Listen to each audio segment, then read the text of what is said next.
علیکم ورحمۃ اللہ وبرکاتہ۔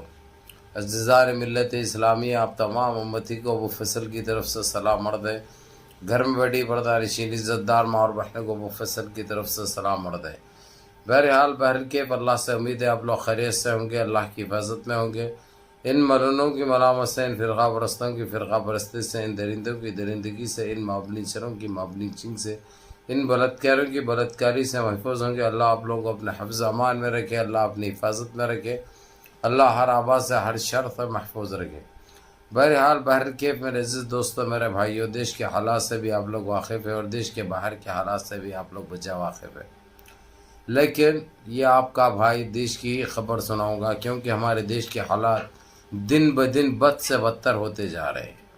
لیکن ہمارے لیے تو اس سے کوئی فرق نہیں پڑتا، کیونکہ ہمارے ساتھ اللہ رب العزت ہے اور رب العالمین ہے، وہ پاک پروردگار ہے۔ ہمارا کام ہے نمازیں پڑھنا، اللہ سے گڑ گڑا کے دعائیں کرنا کہ اللہ ہم پہ رحم فرمائے، ہم پہ کرم فرمائے اور ہمارے گناہوں کو معاف فرمائے اور ہمارے روزوں کو، ہماری تلاوتوں کو، ہمارے عبادتوں کو قبول فرمائے۔ اب انہوں کیا کیا سازش رستے ہیں رچنے دو، اس سے ہم کو کوئی فرق نہیں پڑے گا انشاءاللہ۔ ابھی آپ نے دیکھا وقف پراپرٹیز کا جس طریقے سے یہ لوگ گند پھیلانے کی کوشش کر رہے ہیں، اس میں تو ان کو منہ کی کھانی پڑی ہے۔ ذلیل تو ہر وقت ہوتے ہیں یہ لوگ، اور ذلیل میں ہیں، لیکن یہ ذلیلوں کو ضلالت سے کوئی فرق پڑنے والا نہیں ہے، کیونکہ یہ ہے ہی پیشے وار مجرم بھی اور بڑے ذلیل ہے یہ لوگ۔ بہرحال میرے عزیز دوستوں، میرے بھائیوں، ابھی آپ لوگوں کو اچھی طرح پتہ ہے کل اس نے جمعے کا دن آخری تھا، آپ کو پتہ ہے 21 تاریخ کو ریزائن لکھ دینے کا تھا، کورٹ کا بھی کہنا تھا اور ان کا خود کا یہ کہنا تھا، پریزیڈنٹ سے، صدر جمہوریہ سے اور گورنر سے یہ بات انہوں نے ہی ٹائم لیا تھا۔ اس کے باوجود جو کوتاہی برتتے ہیں، ان اتنی آسانی سے یہ ریزائن لکھنے والے نہیں۔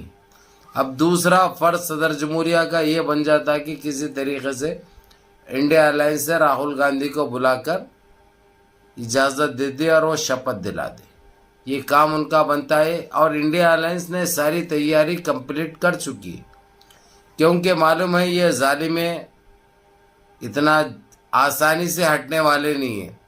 ہٹنے والے رہے تو انہوں اتنی گندگی کبھی دیش میں نہیں مچاتے تھے۔ انہوں اپنے آپ کو، اپنے یہ دیش اپنے باپ کی جاگیریں سمجھے انہوں، اور کچھ رہے۔ بات تو کڑوی ہے، لیکن یہ ایک حقیقت ہے، یہ ایک سچائی ہے۔ لیکن ابھی جو خبر آئی ہے، ہو سکتا کل پیر کے دن پریزیڈنٹ انڈیا الائنس کے جو ذمہ داران ہیں ان کو بلا کے ذمہ داری سونپ دیں گے، اور ہو سکتا منگل یا چہارشنبے کے دن جو بھی ٹائم نکلتا ہے دیکھ کر جو ہے سو وہ شپت لے لیں گے۔ اب جب تک انہوں جو گندگی جو مچانا ہے برابر وہ شپت لیے تک مچا سکتے ہیں، ان کو اختیار ہے، کیونکہ 12 سال سے مچاتے بھی آئے انہوں، تو اب تو کبھی نہیں آنے کے لیے جا رہے ہیں، کبھی نہیں آنے کے لیے جا رہے ہیں، وہ تو زیادہ ہی کر کے بتائیں گے، لیکن اس سے بھی ہم کو کوئی فرق پڑنے والا نہیں ہے۔ انہوں جتنی گندگی مچانے دو، جتنے اذیتیں دیتے دینے دو، جتنی گندگی پھیلانے دو، اس سے کیا فرق پڑے گا؟ کوئی فرق نہیں پڑے گا، کیونکہ ہمارے ساتھ اللہ رب العزت ہے اور رب العالمین ہے۔ لیکن ہمارا کام ہے کسی طریقے سے اللہ رب العزت کو خوش رکھے، ان کے احکام پہ عمل کرے، جتنا ہو سکتا ان کو راضی رکھے، تو انہوں کچھ نہیں اکھاڑ سکتے، کچھ نہیں کر سکتے۔ رہی بات میرے عزیز دوستوں، میرے بھائیوں، یہ ہم تقریباً 15 دن سے انتظار کر رہے تھے، جو تاریخ لیا انہیں وہ تاریخ کے دن اپنی چاہے کچھ بھی ہو اس کی، لیکن یہ کر دے گا، نہیں کرے گا تو اور اس کو رسوا ہونا پڑے گا، ذلیل ہونا پڑے گا کسی طریقے سے۔ تو صدر جمہوریہ کا کام رہتا، کیونکہ سرکار تو 272 کے نیچے نہیں چلا سکتے، 271 بھی ہے تو نہیں چلا سکتے، یہ آپ بھی جانتے ہیں، ہم بھی جانتے ہیں اور سارے دیش واسی جانتے ہیں۔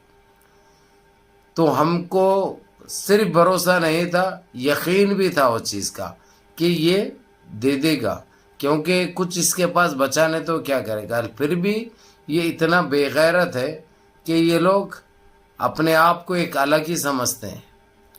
لیکن ہم کو کوئی گھبرانے کی ضرورت نہیں ہے، نہ کوئی فکر کرنے کی ضرورت ہے، کیونکہ صدر جمہوریہ جو منڈے کے دن بلا رہے ہیں صرف یہی چیز ذمہ داری دینے کے لیے کہ تم باغ ڈور ہاتھ میں لو اور اپنے طریقے سے سرکار چلاؤ.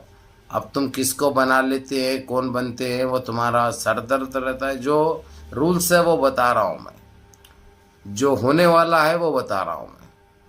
اب ہماری خواہش تو بہت ہے، وہ خواہش تو پوری نہیں ہوگی نا بھائی. چلو کچھ تو ہوگی. کالے انگریز کو تو مار بھگائیں گے، جس طریقے سے گورے انگریز کو مار بھگائے تھے 1947 میں. دوبارہ ہم کو آزادی ملے گی انشاءاللہ، یہی سوچیں گے اور یہی اللہ سبحانہ تعالیٰ سے دعا بھی کریں گے، دعاگاہ بھی ہو جائیں گے کہ اللہ ہماری حفاظت فرمائے اور ہمارے دیش کی حفاظت فرمائے اور ہمارے دیش واسیوں کی حفاظت فرمائے اور ہم سب کو سچ پہ اور حق پہ اور صحیح راستے پہ چلنے کی توفیق عطا فرمائے اور ہماری حفاظت فرمائے. بہرکیف میرے عزیز دوستوں، میرے بھائیوں، کل کا دن تو میں نے کل کی رات دن تو آپ لوگوں نے بھی دیکھا، کل کی رات میں نے بڑا انتظار کیا. اس کے بعد آج ابھی آدھا گھنٹہ 20 منٹ پہلے یہ خبر آئی ہے کہ صدر جمہوریہ اب انڈیا الائنس کے ذمہ داران کو دعوت نامہ بھیج چکے ہیں، ان کو بلا رہے ہیں. اب یہ لوگ حاضر ہوں گے وہاں پہ اور یہ چیز ان کو ذمہ داری دی جائے گی. اب کون سنبھالتے ہیں ذمہ داری، وہ تو چنے ہیں، چاہے شرد پوار ہو، چاہے کیجریوال ہو، چاہے ممتا بنرجی ہو، چاہے اکھلیش یادو ہو، چاہے نتیش کمار ہو، چاہے چندر بابو نائیڈو ہو. یہ ساروں نے اپنا نیتا تو راہل گاندھی کو چنا ہے. اب لیکن منٹ میں ایک چیز ہوتی ہے لوگوں کے پاس، آپ اچھی طرح جانتے ہیں، چاہے این ڈی ہو چاہے انڈیا الائنس ہو، کیونکہ یہ لوگ منٹ میں بدلتے ہیں. بھائی ان کی بات کا کوئی بھروسہ نہیں جب تک یہ چیز ثابت نہیں ہو جائے گی، جب تک شپت نہیں لیں گے فلانا آدمی لے رہا ہے بول کے ہم کو اس چیز کا یقین ہے. بہرحال میرے عزیز دوستوں، میرے بھائیوں، یہ آپ لوگ بڑے بے چین تھے تو آپ لوگوں کو یہ سنانا ضروری سمجھا. میں جتنا ہو سکتا منظم رہو، متحد رہو، اپنی صفوں میں اتحاد برقرار رکھو، نمازوں کی پابندی کرو، ماں باپ کی خدمت کرو، بڑوں کے احکام پہ عمل کرو اور اپنے اس بھائی کو بھی دعاؤں میں یاد رکھو. السلام علیکم ورحمۃ اللہ وبرکاتہ.